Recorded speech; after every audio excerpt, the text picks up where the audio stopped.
Kaya may paparating na customer tayo mga ka-jack. Kaya lang natin, no? Parating na siya. Nandito tayo sa ilalim ng duhat. Si Sir Jerome. Check natin sa sakyan. Nagpalit. Sir. Pastor. Okay, palit tayo ng solenoid niya. Mamaya ipakita ko na lang kung paano ma-check yung busted na solenoid o siram solenoid. No? So ito, may punas-punas tayo syempre. Okay, naibalik na natin.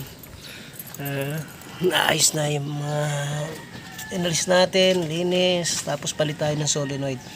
So ang problema dito mga kadya kasi yung kanyang lumabas na yung kanyang twice na lumabas na yung kanyang code na solenoid. Ito. Yeah. Yeah, kita nyo. Talagang pasunog na talaga. So hindi talagang pasunog, talagang busted na talaga to. So ito yung ginagawa natin. Kinukuha natin yung ohms nito. Ayan. Yan, makikita nyo. Ayan, tsaka yung continuity. Yung isa sa ground. Ayan. Tapos kukunin natin continuity niya, tignan nyo. Ayun, wala na. No. So ibig sabihin wala na. Putol na yung connection niya. Dapat yan iilaw. Parang ganito mga kadyak ko. Ayun. Kita nyo? Umilaw. So dapat pagka tinusok natin dito sa kanyang sakit, iilaw yan. Yun ang buong solenoid. Ito sira na to. Busted na. So yung isa medyo ganito na rin yung kulay. Sabi ko kay sir, medyo budget na rin. Siyempre mahal din kasi. Ganyan talaga sa sakyan mga kadyak. Kaya expected natin. Kailangan natin na nagbabudget din. Hindi yung puro drive lang tapos hindi yan forever. Okay, ito si sir. Ayun, no? Ayos po. Ayos. Ito si sir. Gratis na kami. Yes po. Ayan. So kanina pagdating niya, pag nilagay natin sa drive, talagang hindi kikilos yung sasakyan. Ngayon matitest natin mga kadyak. Nakapak ako sa preno ha. Lagay muna natin sa drive. Tapos bibitawan ko lang yung aking preno. Tignan natin kung abante na siya. Yun! Ayos na agad. Ayos na agad. Kita nyo mga kadyak. Di ako nakapag sa gas pero ang bilis na. Ayan, wala po eh. Ayan na kanina wala. Sabi ng customer natin. Talagang nawala ng power kanina. Ayan, di pa ako nakapag mga kadyak ha. Ayan. Kailangan kong tapakan ng maigi yung gas pedal para umandar siya. Kaya pag tayo ng konting gas pedal, oh. Oh. Okay na. Ngayon kay sir natin ipapati siyempre. Para siya nakakaalam sa sasakyan niya. Pinakita ko lang mga kadyak. Okay. Sir. Ayan, si sir ang magtetest.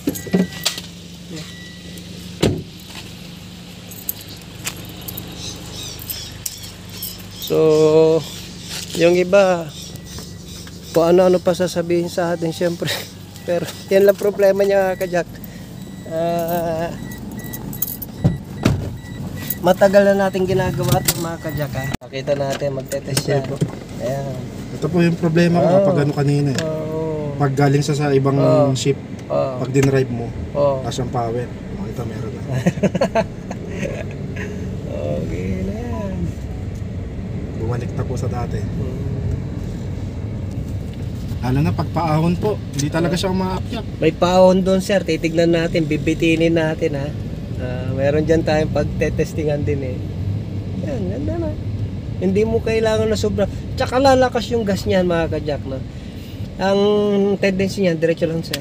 Ang tendency niyan, syempre ay walang power, apak ka ng maraming gas, hindi umuusad, malakas sa gas. Ngayon titipid yan sa gas. Kaya ramdam na ni agad ni sir kung ano yung pakiramdam sa sasakyan. Ayan, kaunting niya lang, apaki talagang bigay todo na agad yung sasakyan niya. Ayos. So kita naman natin yung problema. Kung ano yung problema lang, doon lang tayo, no? Huwag na tayong magpaligoy-ligoy at sabihin na natin agad sa mga customer natin kung ano yung problema. So, ayan, dito sa Malubak, tignan natin yung lagutok-lagutok na sasakyan niya naman. Kung meron. Ayan, sige lang.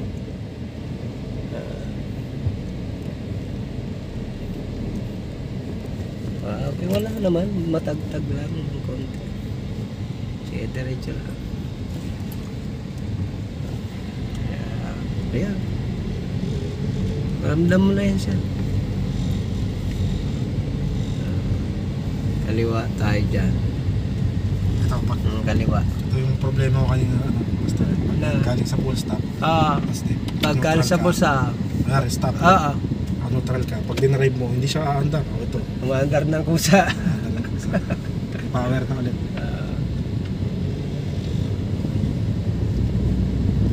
Pero sa 200,000 kilometers at least ito, bihira yun na. Alam niyo ano, walang sasakyan masyado naman, hindi siya tumitingin. Kumpiyansa eh. So sa 200,000 kilometers pagka ganyan yung biyahe na ng sasakyan, medyo budgetan na rin, sabi ko guys.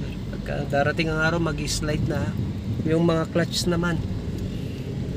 Internal na yon. Pero ito, okay ba? Basta talaga sa ATF, pero hindi forever talaga yung clutch yan eh. Talaga mapuputput siya. Anyway, budget lang. Pero ito, okay na to. Magagamit muna ni sir ito. Kahit isang taon pa, ilang taon pa, kaya pa yan. Araw-araw binabiyahe sir. Araw-araw. Kaya kailangan din talagang tabihan dito. May pangalan ba itong kotse mo siya? Wala. Basta dito tayo kumukuha ng panghanap buhay. Ayun na nga. Kaya kailangan tabihan talaga. Kaya ganyan.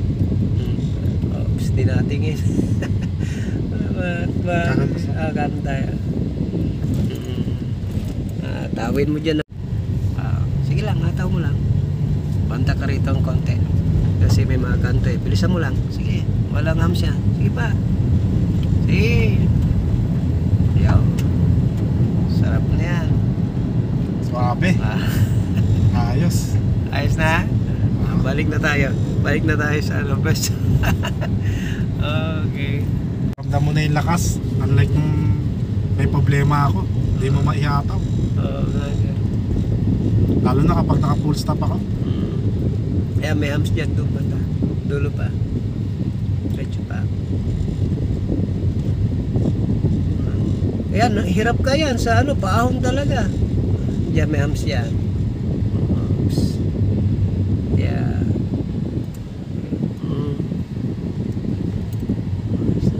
Problem solved. Ship solenoid.